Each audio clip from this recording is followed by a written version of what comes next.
Salut à tous, j'espère que vous allez bien. Donc, petite vidéo mise à jour crypto et Forex. Bien sûr, je vous mettrai le timecode en bas de la vidéo si vous voulez passer d'une partie à une autre. Et gros merci d'ailleurs les amis pour votre retour sur la précédente vidéo. Merci pour les questions que vous me posez et de prendre le temps de lâcher le petit commentaire, hein. Ça fait vraiment, vraiment plaisir et ça m'aide beaucoup. Donc voilà, on va attaquer avec le BTC. Donc Bitcoin, la grosse time frame, évidemment, c'est toujours la même chose. C'est où on vient péter le top directement pour un futur running où on validera ça comme la fin de la correction. Ou sinon, on va avoir ce qu'on aimerait tous, un regular flat comme on l'a eu ici. D'accord? Donc un A ici, un B ici, un C ici, et ensuite la continuation. D'accord? Comme on l'a eu ici aussi. Le A, le B, le C, et ensuite la continuation. Comme on l'a eu ici aussi. Le A, le B, le C, et ensuite la continuation. D'accord? Classique. Moi, je pense que si vous suivez depuis un petit moment, je pense que vous connaissez maintenant. Donc, où on va voir cette structure corrective classique du coup, qui va durer un peu plus longtemps.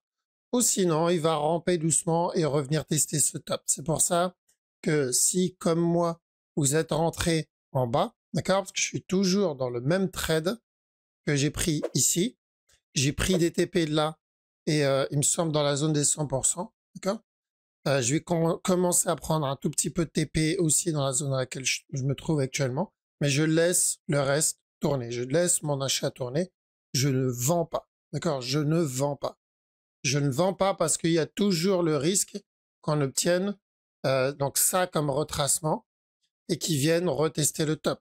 Est-ce que j'ai envie de louper ça? Non. Rappelez-vous quand on était ici, c'était l'un des gros trades que j'avais pris à cette époque. Quand on a eu ce drop, on cherchait quoi ici? On cherchait un B, un C et ensuite le buy. Donc nous, on a buy ici. Il y a eu le petit flag là-dedans.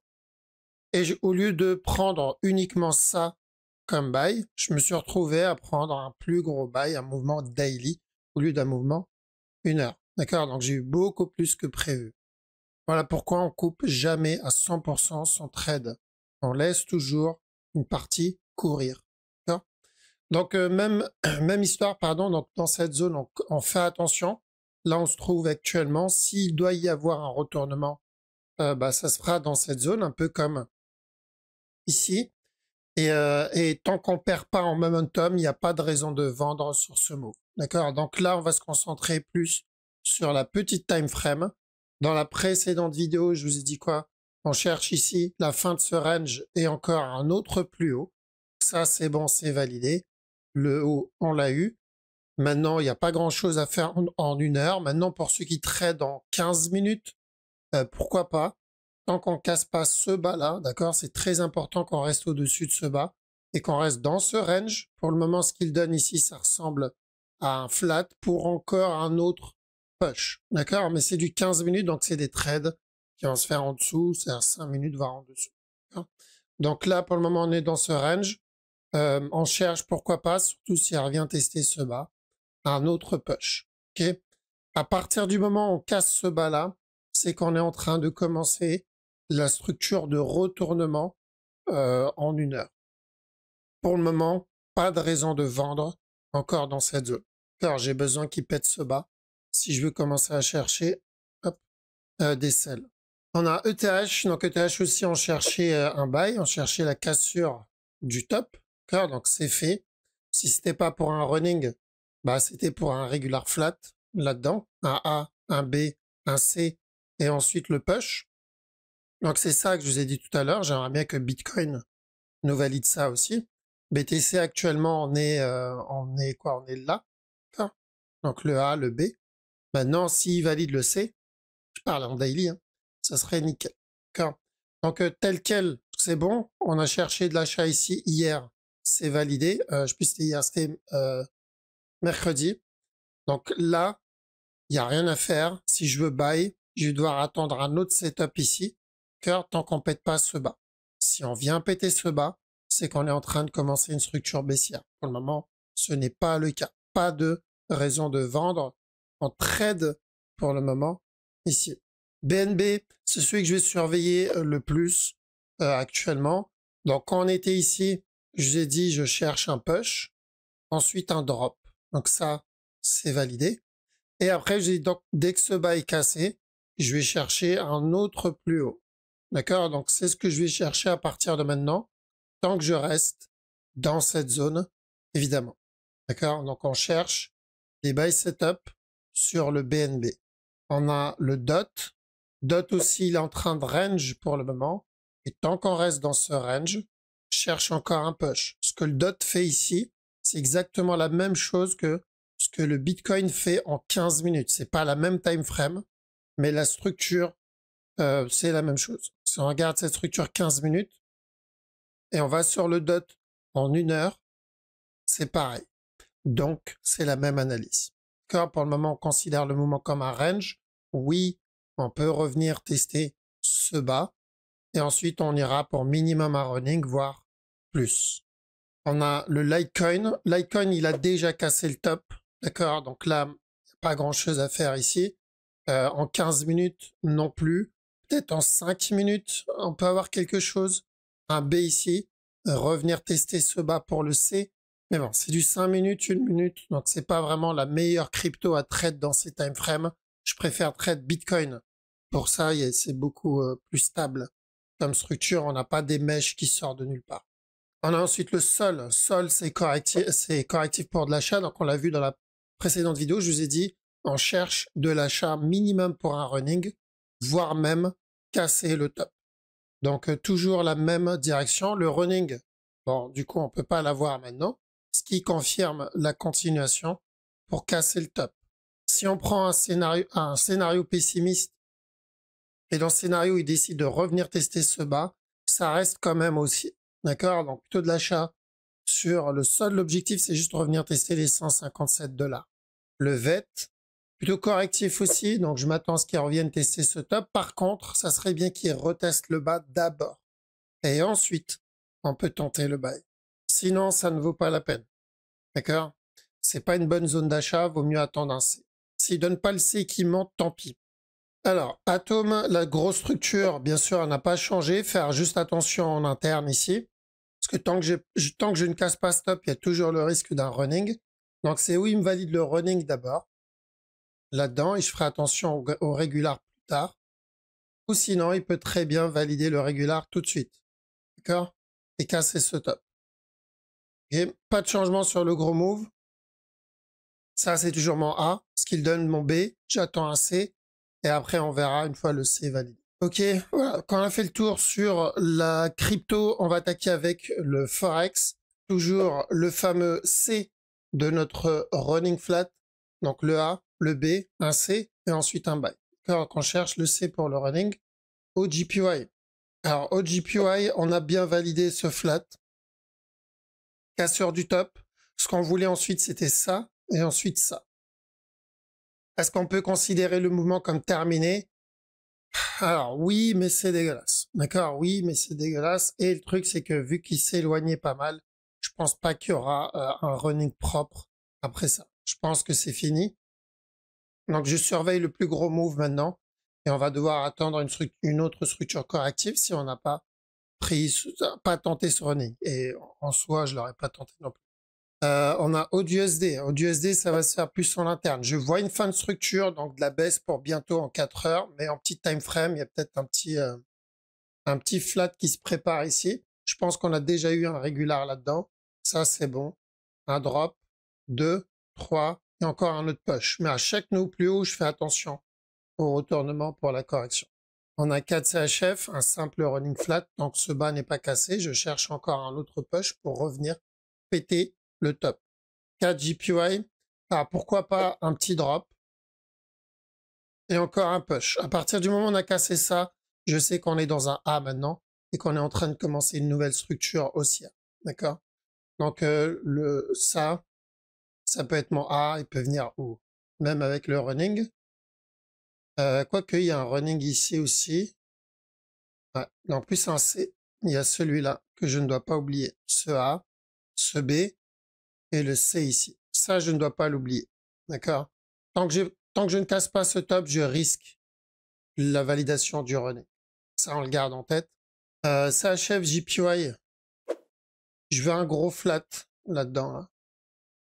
Donc je sais qu'on va venir péter le top, mais l'idéal c'est qu'il donne ça avant de casser le top. Ce serait vraiment très propre s'il valide ça.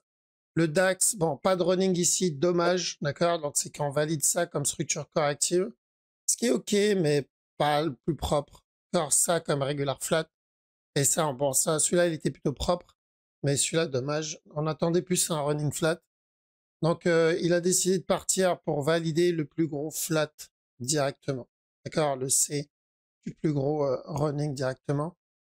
Donc pas de changement sur la direction. On cherche. Alors, j'avais vu un petit running ce matin, c'était 15 minutes, je crois. Ah, celui-là. Donc, ça, régular. Régular flat ici aussi. Ça, c'est le seul mouvement qui est tout seul. Donc, on cherche un petit running et encore un push. Donc, pas de structure de retournement pour le moment. On reprend du momentum doucement, mais sûrement. Alors, je pense qu'on viendra péter le top juste après. Mais au moins attendre un setup. Là, il n'y a aucune raison de rentrer en top. Le DXY. DXY, lui, il a été beaucoup plus propre. On va chercher donc une correction qu'il a donné ici. Un A, un B, un C. Et ensuite, cassure du top. Donc ça, c'est fait. Tant que je ne casse pas ce top-là, je peux obtenir encore une autre structure. D'accord? Mais je fais attention à chaque nœud plus haut. On a le Nasdaq qui lui aussi, il a été plutôt propre. On cherchait de la vente ici, c'est fait. Et ensuite, on cherchait de l'achat ici, c'est fait. Donc là, si je suis dedans, il n'y a pas de raison de sortir. Mais il n'y a pas de raison de rentrer si je ne suis pas dedans. D'accord? Ceux qui veulent tenter, il va falloir attendre un flat là-dedans. Et pour le moment, il n'y a rien. Actuellement, il n'y a rien. On a Euro-Aude. Structure corrective ici. Probablement une fin de structure aussi. Donc structure corrective ici. Probablement une petite fin de structure qui se fait là-dedans. Et moi, ce que je veux, c'est qu'à chaque nœud plus bas, il me donne un petit setup d'achat pour un push. Et encore un autre drop. D'accord? Juste pour venir terminer le running ici. On a EuroCAD. Ok, donc ça, c'est ce qu'on voulait. Une correction pour un drop. C'était plutôt propre. Et l'idée, c'était de valider ça. Et ensuite un push. D'accord? Donc il peut continuer à drop encore un peu. Même là-dedans, là. Et après, on cherchera de l'achat pour venir valider le running. On a EuroJPY. Ok, il a déjà fait le running. Donc là, on voulait un regular flat pour casser le top. C'est bon. Ensuite, on voulait de la vente pour un running. C'est bon. Et ensuite, on voulait de l'achat pour valider ce running. C'est bon. D'accord? Et on a cassé ce top-là. Maintenant, rien à faire. On attend. EuroNZD. Je fais attention potentiellement à un running flat ici. D'accord? Si c'est le cas, il viendra péter le bas. Maintenant, si je le vois range ici, je changerai d'avis, mais pour le moment, je fais attention au running. EURUSD. Bon, c'était un petit sell setup là-dedans. Revenir péter le bas. Ça, c'est fait. Par contre, pas suffisamment correctif pour considérer tout ça comme un régular, évidemment. Je vais attendre une fin de structure et ensuite corriger tout ce qu'il a donné. Alors, donc, considérer ce mouvement-là comme un A pour le moment. Et on n'a pas encore commencé le B. GBP Aude. Ok, donc on a pété le bas. Alors, c'est possible que tout ça, ça soit lié. On n'a toujours pas un B par rapport au gros drop. D'accord? Tout ça, c'est toujours un A en cours. Donc, on aura probablement une petite fin de structure, un peu comme là. Et ensuite, le B. Donc, il va falloir qu'il remonte un peu plus si on veut considérer le B. On a GBP CAD. J'attends la cassure du top comme objectif. Donc, c'est où il corrige, il casse le top tout de suite. Ou sinon, on aura un plus gros B. Et ensuite, il cassera le top plus tard. Quoi qu'il arrive, l'objectif, c'est le top. GBP, JPY, je dois faire attention au running sur le gros move. Le petit move, un petit push, et ensuite on continue. Donc là, il y a eu un buy. Là, il y a eu un buy. Ce que je veux voir, c'est ça. Et encore un autre push. Encore un simple running flat. On a GBP NZD, où on commence un A ici. Là-dedans. Et ce qu'il fait, ça fait partie d'une nouvelle structure corrective. Car donc le B et le C. Là, on est dans le B. Une fois le B terminé, on pourra commencer à chercher de l'achat. GBP USD, un petit running pas dégueulasse. Tant qu'on casse pas le précédent plus bas, pourquoi pas, on peut avoir encore un autre plus haut. Car donc ça se tente. Par contre, on n'oublie pas le mouvement au-dessus. Le mouvement au-dessus, on veut ça. Donc, c'est où il le donne. Après, il peut très bien le donner après. Donc, valider d'abord ce running et ensuite le plus gros. C'est ça que je veux. Ça, c'est le plus important. Donc, s'il invalide le petit running et il casse ce bas, on part directement pour le gros running. NZD USD. Alors, je cherche une correction ici. Donc, revenir péter le top. Mais je pense pas que le drop soit terminé. Encore, on peut avoir un push, un drop et encore, et ensuite la continuation. NZD CHF, plutôt un A ici. Un A là-dedans, plutôt. Alors, j'ai deux possibilités ici, parce qu'il y a ce mouvement-là que je peux pas oublier. Donc, un A, un B, un C, push, flag, cassure du top, validation du running. L'autre possibilité, c'est que le running, il l'a fait là, dégueulasse. D'accord, on est tous d'accord là-dessus. Ça, c'est un A. Là, on va avoir un B, un C, et ensuite la cassure du top. Donc, si j'ai des buy setup ici, je pars pour ce running. Je préfère ce running. NZD, JPY, probablement un futur running qui se prépare aussi. Ça, c'est tout seul. D'accord? Donc, je m'attends à un C si je veux la continuation. Sinon, ça ne m'intéresse pas. On a USD CAD, un running flat tant qu'on casse pas stop, parce qu'on cherchait un régular. Encore un autre push, d'accord? Mais attention, on se rapproche d'une fin de structure. Donc, à chaque nœud plus bas, on risque un retournement derrière. On a USD JPY, où ce que je veux voir là-dedans, c'est un drop. Et ensuite, encore un push, un running aussi. US Oil, un gros flat, ce serait pas mal. Ce serait bien qu'il casse pas stop, il donne un flag ici, revenir tester stop, et ensuite le drop. D'accord? Un regular flat, parce qu'on a validé le running en interne. On a le silver. Silver, c'est toujours le buy en 4 heures daily, avec comme objectif revenir tester ce top, évidemment. Maintenant, il faut un setup. D'accord? Donc là, s'il corrige, c'est bon, on a notre setup. Donc, il faudra surveiller 1 heure minimum si je veux tenter le buy. Il a donné pas mal de setup, il en a donné un là, il en a donné un là. Maintenant, il faut un plus grand. Enfin, si on a ce plus grand, c'est un buy. Et on a le gold. Alors, gold, je considère tout ce qu'il fait ici comme un A. D'accord? Donc, une fois le A terminé, on va chercher le B. Et on cherche évidemment un gros régular. Donc là, on voulait, nous, de la vente. Cassure du bas. Donc, il a donné le drop. Maintenant, je fais juste attention, c'est où il a validé un contracting. Et à ce moment-là, bon, bah, c'est bon, plus qu'à rechercher le B. Ou sinon, on peut avoir encore un autre push vers le bas. Et on tentera les buy setup pour le B ensuite. Donc, une fois dans le B, c'est ici où il va falloir faire attention. D'accord? La moitié du drop. Voilà, donc on a fait le tour sur le Forex aussi. Donc, crypto, faites attention, ça va être sur de la petite time frame qu'il va falloir surveiller. Donc, si on est dedans, il n'y a pas grand-chose à faire. Si on n'est pas dedans, il faudra juste prendre les petits moves 15 minutes, 5 minutes ou en dessous. C'est tout. Si, comme moi, vous tradez la structure 1 heure et plus, et que vous êtes déjà dedans, on surveille. Prends un peu de TP. Si, comme moi, vous tradez la grosse structure, mais vous n'êtes pas dedans, il n'y a rien à faire. Car on attend un autre setup, et croyez-moi, il y en aura. Je pense que vous le savez maintenant, vous l'avez compris. Ok, voilà. En tout cas, merci les amis pour votre temps. Merci d'avoir regardé la vidéo jusqu'au bout. Passez un très bon week-end. Je vous dis à la prochaine. Ciao.